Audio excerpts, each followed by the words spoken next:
Cristian Jiménez.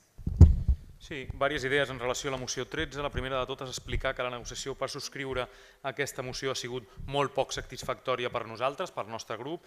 El PSC, amb la seva proposta de fusionar dos textos de mocions i fer-ne una de conjunta, la resultant, va decidir excloure el nostre grup de les negociacions per arribar al text final fins a última hora.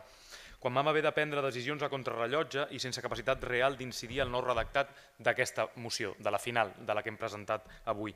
La primera de les idees que volem explicar és que aquest grup municipal subscriu aquesta moció conjunta sobre l'accés a l'habitatge digne, i nosaltres afegiríem assequible també, perquè per nosaltres aquest és un tema cabdal i una de les principals causes de l'empobriment de les classes treballadores i de les desigualtats econòmiques actuals de les nostres veïnes a l'Hospitalet. No obstant això, per nosaltres aquesta moció en primer lloc s'hauria d'haver treballat amb la PA del municipi, amb el sindicat de llogateres, amb les associacions de veïns, etc. Neix sense participació, neix sense consultar-la prèviament.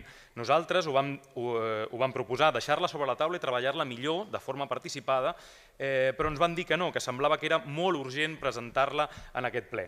També considerem que la moció hauria d'haver començat plantejant una moratòria en la construcció de nous habitatges a la ciutat fins que es defineixi una diagnosi acurada.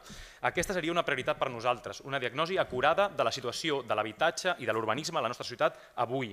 I en resposta a l'estudi real de la situació de l'habitatge al municipi, que es faria durant aquesta moratòria, per nosaltres necessita l'elaboració d'un pla de xoc per garantir l'accés a l'habitatge des dels recursos ja existents aquí, a la ciutat, a l'Hospitalet, pisos buits de grans tenidors, immobles públics en capacitat de reconversió en habitatges públics i la rehabilitació de finques adreçades també al lloguer social o assequible dins d'un parc municipal públic que pugui oferir alternatives a un mercat de l'habitatge hipertensionat per la nova onada especulativa real, avui, a la nostra ciutat.